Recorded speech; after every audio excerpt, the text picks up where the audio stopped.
Hello friends, welcome to our YouTube channel आज की banking, जिसमें हम डिस्कस करने वाले हैं एक स्पेशल टॉपिक के बारे में, एक स्पेशल स्कीम के बारे में, योजना के बारे में, जिसका नाम है सुकन्या समृद्धि योजना। तो साथियों, हम इस पूरी वीडियो में सभी चीज़ों को बहुत गहराई से समझेंगे और जानेंगे कि इस स्कीम के क्या क्या बेनिफिट्स हम ले सकते हैं, कैसे हम अपनी बच्ची का जो भविष्य है इसमें सेव कर सकते हैं, कैसे उसके हायर एजुकेशन के लिए हम पैसा इकट्ठा कर सकते हैं, कैसे उसकी मैरिज के लिए हम पैसा इकट्ठा कर सकते हैं। तो सारी चीज़ों को हम जानेंगे, कैसे हम डॉटर के यहाँ पर अपने ड्रीम्स पूरे कर सकते हैं, उसके भविष्य को कैसे सिक्योर कर सकते हैं। तो स्टार्ट करते हैं दोस्तों इस वीडियो को। एक ही रिक्वेस्ट रहेगी, आप प्लीज़ इस वीडियो को लास्ट तक ज़रूर देखिएगा, क्योंकि बहुत सारी चीज़ें इसके अंदर मैंने इंक्लूड की है और आपको हर चीज़ अच्छे से क्लियरली समझ में आएगी इसमें। अब बात करते हैं सुकन्या समृद्धि अकाउंट के बारे में।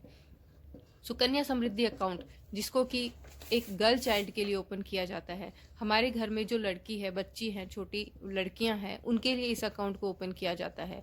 इसको गवर्नमेंट ऑफ इंडिया के द्वारा लॉन्च किया गया था। बेटी बचाओ बेटी पढ़ाओ योजना के तहत इस स्कीम को लाया गया था। 22 जनवरी 2015 को लॉन्च किया गया था, जिसको लॉन्च किया था हमारे देश के प्रधानमंत्री श्री नरेंद्र मोदी जी के द्वारा। इस स्कीम का जो मेन उद्देश्य है वह यही है कि बच्चों की जो लड़कियां हैं हमारे परिवार में, उनको अच्छे से अच्छे एजुकेशन प्रोवाइड कर सके, उनके भविष्य को सिक्योर किया जा सके। अब हम जानते हैं यहाँ पर इसके इंटरेस्ट के बारे में, मतलब इसमें अकाउंट में किस तरीके से इंटरेस्ट मिलता है, कौन इसको डिसाइड करता है। तो सबसे पहले जानते हैं डिसाइड कौन करता है इसको। इसको डिसाइड करता है हमारा गवर्नमेंट ऑफ इंडिया, मतलब हमारे देश की जो भारत सरकार हमारी है, वो इस इंटरेस्ट रेट को डिसाइड करती है। हर क्वार्टर में रेट ऑफ इंटरेस्ट डिसाइड किया जाता है कि क्या इंटरेस्ट रेट आने वाले अकाउंट में हमारे लगेगा। अब बात करते हैं हम यहाँ पर इंटरेस्ट रेट करंट में जो रिसेंटली चल रहा है वो है 7.6% का। और अगर हम बात करें यहाँ पर इंटरेस्ट हमें किस तरीके से मिलता है, तो वो हमें यहाँ पर कंपाउंडेड ईयरली दिया जाता है। कंपाउंडेड ईयरली का मतलब है जो पैसा आपने जमा करवाया पूरे साल में, उस पर 31 मार्च को बैंक जो है एक ब्याज आपको देती है। उस ब्याज को फिर वापस से उस प्रिंसिपल में जोड़ दिया जाता है। उसके बाद जो वो टोटल अमाउंट बनता है, उस वाले अमाउंट पर प्लस जो हम आगे डिपॉजिट्स करा रहे हैं उसको ऐड करके कंपाउंड कर करके, मतलब ऐड ऑन करते जाएंगे और उस पर हमें इंटरेस्ट मिलता है। अब बात करते हैं हम यहाँ पर इस अकाउंट को कौन ओपन कर सकता है। तो इस अकाउंट को ओपन करने के लिए कुछ कंडीशंस हैं जो हम डिस्कस करेंगे। सबसे पहले कि ये सिर्फ और सिर्फ लड़की के लिए ही ओपन किया जा सकता है, जिसमें जो एज है, उम्र की बात की जाए तो 0, मतलब जिसका जन्म आज हुआ है और डेट ऑफ बर्थ सर्टिफिकेट बन चुका है, उस एज से लेकर 10 साल तक की बच्ची का ये अकाउंट ओपन किया जाता है। इसमें क्या है, हमें इंडियन सिटीजन होना बहुत ज़रूरी है। ऐसा नहीं है कि दूसरी कोई कंट्री की डॉटर अगर है तो हम उसका अकाउंट ओपन कर देंगे, ऐसा पॉसिबल नहीं है। सिर्फ और सिर्फ इंडियन सिटीजन, भारत की ही रहने वाली होनी चाहिए। अब एक कंडीशन इसमें आती है कि अगर किसी के घर में 3 बेटियां हैं तो क्या उसका अकाउंट ओपन कर सकते हैं। तो इसका सीधा सीधा आंसर है नहीं। सिर्फ 2 ही सेविंग अकाउंट, 2 ही सुकन्या समृद्धि अकाउंट ओपन किए जा सकते हैं, लेकिन एक केस में 3 अकाउंट ओपन हो सकते हैं। वो ऐसे है कि जैसे इन केस ऑफ ट्विन, मतलब अगर 2 जुड़वा बच्ची एक साथ होती है और एक ऑलरेडी पहले से है, तो 3 बच्चियों के होने पर डेट ऑफ बर्थ सर्टिफिकेट के बेस पर 3 अकाउंट ओपन किए जा सकते हैं। अदरवाइज किसी भी कंडीशन में यहाँ पर 2 से ज़्यादा अकाउंट ओपन नहीं किए जा सकते। तो ये कंडीशंस हमेशा अवेलेबल रहती हैं इसमें।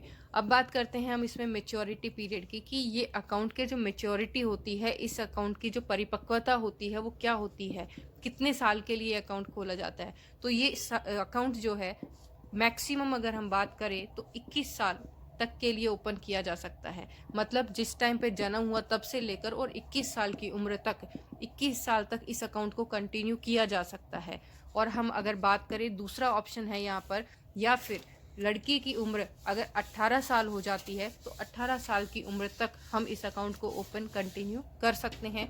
उसके बाद में हमें इसको प्री मेच्योर क्लोजर करवाना होगा, या फिर इसमें जो भी हमने डिपॉजिट्स लिया है उसका बेनिफिट हम यहाँ पर उठा सकते हैं। अब बात करते हैं साथियों हम लोग यहाँ पर कि क्या इसमें हमें टैक्स रिबेट मिलती है, गवर्नमेंट के द्वारा क्या कोई टैक्स में छूट दी जाएगी अगर हम इसमें जमा कराते हैं। तो यस, इस अकाउंट पर इन्वेस्ट करने पर आपको यहाँ पर इनकम टैक्स एक्ट 1961 के अंतर्गत 80C में आपको छूट दी जाती है। आप इसमें टैक्स रिबेट भी ले सकते हैं और सारे बेनिफिट्स इसके उठा सकते हैं। अब हम यहाँ पर बात करने जा रहे हैं साथियों कि क्या इस अकाउंट में जो लिमिट्स है, मैक्सिमम और मिनिमम की कोई लिमिटेशंस है ट्रांजैक्शंस की, इन्वेस्टमेंट की। तो मिनिमम इन्वेस्टमेंट की बात की जाए तो फर्स्ट टाइम जब हम इस अकाउंट को ओपन कराएंगे तो मिनिमम 250 रुपीज़ का डिपॉजिट करना ज़रूरी है वन टाइम में। और अगर हम पूरे फाइनेंशियल ईयर की बात करें यहाँ पर, तो फाइनेंशियल ईयर के अंदर 500 रुपये, कम से कम 500 रुपया का डिपॉजिट होना बहुत ज़्यादा इम्पॉर्टेंट है। पूरे साल में 500 रुपया हमें जहाँ पर जमा करवाना ही पड़ेगा। 500 रुपये फाइनेंशियल ईयर के हो गए और फर्स्ट टाइम का इन्वेस्टमेंट मिनिमम 250 रुपीज़ हो जाता है। अब हम इसमें यहाँ बात करें कि इसमें क्या मैक्सिमम इन्वेस्टमेंट कितना कर सकते हैं, पूरे साल में ज़्यादा से ज़्यादा हम इसमें कितना पैसा जमा कर सकते हैं। तो मैक्सिमम की अगर बात की जाए तो मैक्सिमम की वैसे कोई लिमिट नहीं है, लेकिन हमें जो टैक्स रिबेट मिलती है, छूट मिलती है, वो सिर्फ और सिर्फ 1.5 लाख की इन्वेस्टमेंट पर ही लगती है। 1.5 लाख रुपये तक का ही आप टैक्स बेनिफिट ले सकते हैं। अगर आप उससे एक्स्ट्रा जमा करवा रहे हैं तो उसमें आपको टैक्स में छूट नहीं दी जाएगी। अब यहाँ पर हम बात करेंगे पेनल्टी की। क्या अगर हम इस अकाउंट को अगर सपोज करो किसी साल हम जमा नहीं करवा पाते हैं, भूल जाते हैं, तो कोई पेनल्टी चार्जेस के साथ कंटिन्यू कर सकते हैं। तो हाँ, इस अकाउंट को 50 रुपये की पेनल्टी चार्जेस के साथ में और प्लस उस साल का फाइनेंशियल ईयर का जो 500 रुपया है उसको ऐड करके इस अकाउंट को आगे कंटिन्यू किया जा सकता है। इस अकाउंट को कभी भी कंटिन्यू कर सकते हैं, बस पुरानी पेंडेंसी को कंप्लीट करके विद पेनल्टी चार्जेस हम पे कर सकते हैं।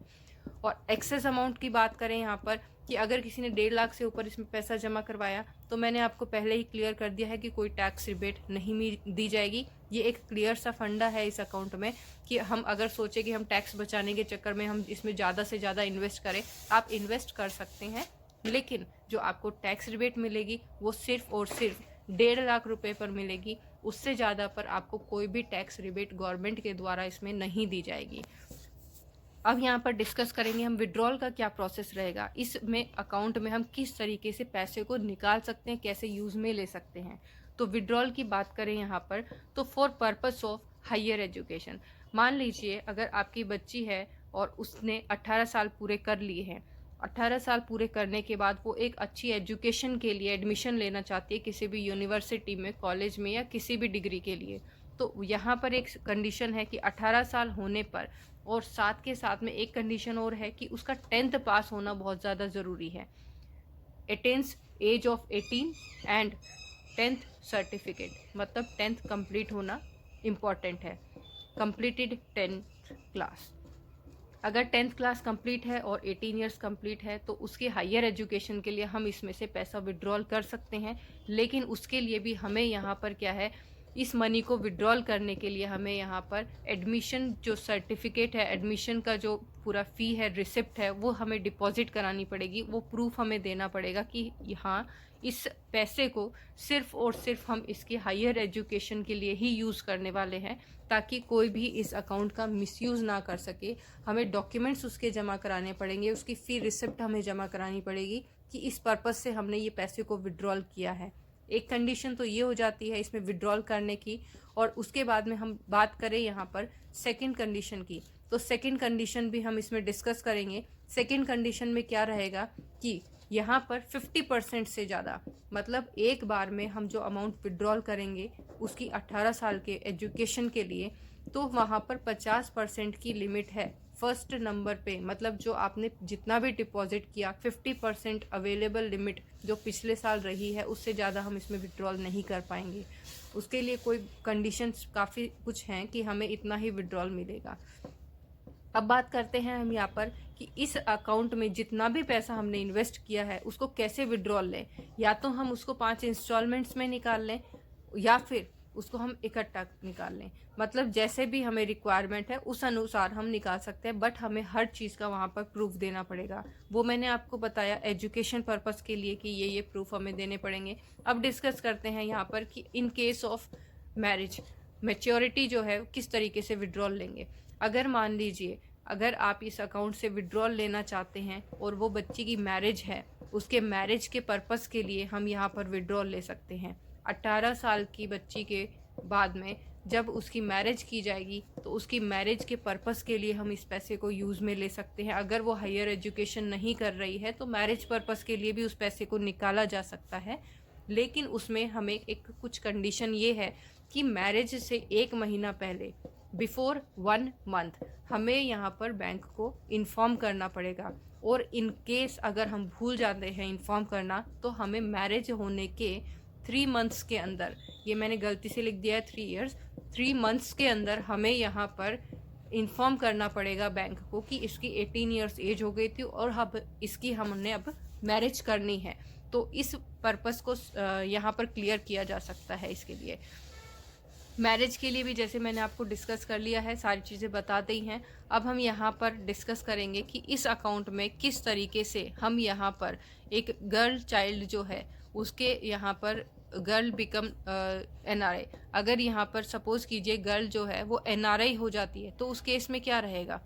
गर्ल अगर NRI हो जाती है तो उस केस में हमें इस अकाउंट को क्लोज करवाना पड़ेगा। 1 मंथ के अंदर हमें यहाँ पर इसकी इन्फॉर्मेशन देनी पड़ती है बैंक को कि ये NRI हो गए हैं और इस अकाउंट को हम क्लोज करवाना चाहते हैं।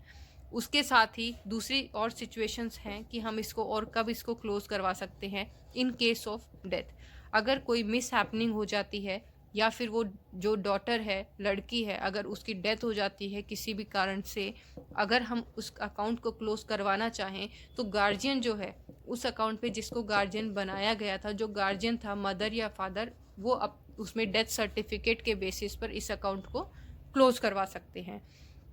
या फिर ये सिचुएशन हो सकती है इसमें, अगर हम इसको क्लोज कराना चाहते हैं कि जो गर्ल चाइल्ड है उसके पेरेंट्स जो है उस अकाउंट को कंटिन्यू नहीं कर पा रहे हैं, तो हम इस अकाउंट को क्लोज करवा सकते हैं।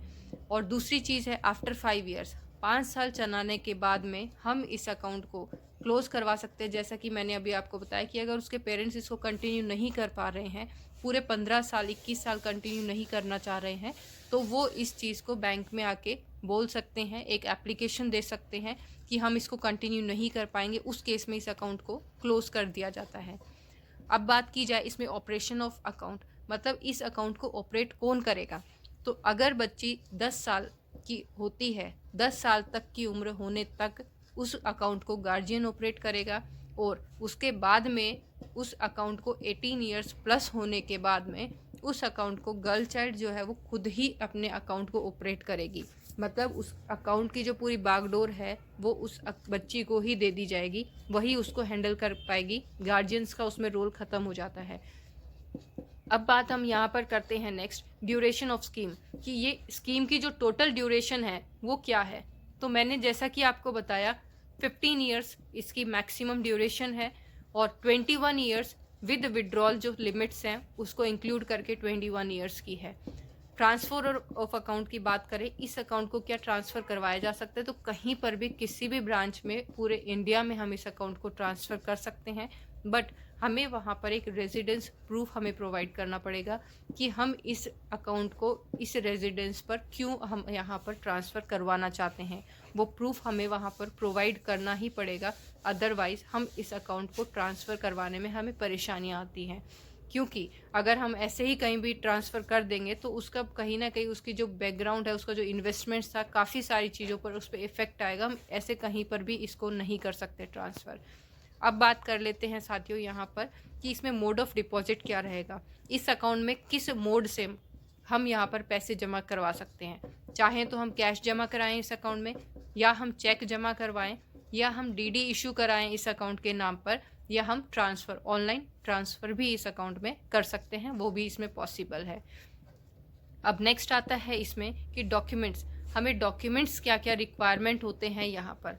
तो डॉक्यूमेंट्स हमें जो चाहिए यहाँ पर, first of all girl child का डेट ऑफ बर्थ का सर्टिफिकेट हमें यहाँ पर होना कंपलसरी है। डेट ऑफ बर्थ सर्टिफिकेट के साथ में आधार कार्ड हो गया हमारा, जैसे ID प्रूफ अगर अवेलेबल है तो आधार हम दे सकते हैं, और साथ के साथ में गार्जियन मदर या फादर जिसके साथ में भी अकाउंट हमारा जॉइंट हो रहा है, उसका एड्रेस प्रूफ और अपना उसका ID प्रूफ, या तो उसमें आधार कार्ड हम ऐड कर सकते हैं, आईडी और एड्रेस दोनों के लिए। पैन कार्ड अगर अवेलेबल है तो पैन कार्ड भी उसमें ऐड किया जा सकता है। और फिर हम बात करें यहाँ पर फोटोग्राफ, डॉटर की प्लस गार्जियन की, दोनों की फोटोग्राफ होना यहाँ पर कंपलसरी है। अब डिस्कस कर लेते हैं साथियों इसमें आगे कि इस अकाउंट को ऑपरेट करने के लिए हमें और कौन कौन से डॉक्यूमेंट्स की रिक्वायरमेंट होती है, कैसे हम इस अकाउंट को क्लोज करवा सकते हैं, क्या कंडीशंस इसमें रहेंगी, वो हम अब इसमें देख लेते हैं यहाँ पर। तो बात की जाए यहाँ पर इस अकाउंट में विड्रॉल की, जैसा कि मैं आपको पहले बता चुकी हूँ कि इसको मैच्योरिटी पर भी विड्रॉल लिया जा सकता है, और बीच में जो सिचुएशन, जो कंडीशंस मैंने बताई उनके आधार पर भी इसमें विड्रॉल लिया जा सकता है। अब डिस्कस हम यहाँ पर कर लेते हैं कि इसको मैच्योरिटी के टाइम पर, विड्रॉल के समय पर हमें कौन कौन से डॉक्यूमेंट्स, कैसे कैसे क्या प्रोवाइड करना रहेगा। तो हाँ, हम एंटायर अमाउंट, पूरा अमाउंट हम एक साथ लास्ट में मैच्योरिटी के टाइम पे विड्रॉल कर सकते हैं विद इंटरेस्ट। जो भी इंटरेस्ट उस अकाउंट पर बना है, इंटरेस्ट के साथ में पूरा अमाउंट हम एक साथ विड्रॉल कर सकते हैं। लेकिन हमें यहाँ पर कुछ डॉक्यूमेंट्स प्रोवाइड करने पड़ेंगे उसके लिए भी। फर्स्ट डॉक्यूमेंट रहेगा वो है हमारा यहाँ पर एक एप्लीकेशन फॉर्म, जो कि बैंक के द्वारा हमें दिया जाएगा।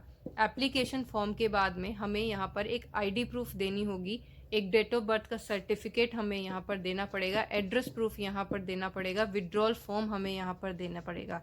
ये सारे डॉक्यूमेंट्स देने के बाद में हम इस अकाउंट में से ईजिली अपने अमाउंट को विड्रॉल कर सकते हैं।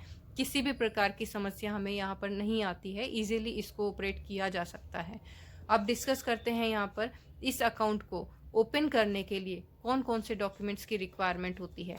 तो इस अकाउंट को भी ओपन करने के लिए जो मैंने आपको सारे डॉक्यूमेंट्स बताए, एक डेट ऑफ बर्थ सर्टिफिकेट हो गया, आधार कार्ड हो गया, और सुकन्या समृद्धि अकाउंट जो होता है उसका फॉर्म जो बैंक के द्वारा दिया जाता है, वो सभी चीज़ें हम यहाँ पर address proof, ID proof plus guardian के address, ID proof and photographs, ये सभी चीज़ें हम लोग इसमें ऐड करके और इस अकाउंट को बहुत ही आसानी से हम इसको ओपन करा सकते हैं। इसको ओपन करवाना भी इजी है और इस अकाउंट को ऑपरेट करना भी बहुत ज़्यादा आसान है। So thank you so much. अगर आपको हमारा ये वीडियो पसंद आया हो तो हमारे इस वीडियो को लाइक, शेयर, सब्सक्राइब ज़रूर करें और कमेंट सेक्शन में ज़रूर डालें आपको इसमें क्या समझ आया, और अगर एक्स्ट्रा और कुछ आप इसके बारे में जानना चाहते हैं तो हमें ज़रूर कमेंट करें।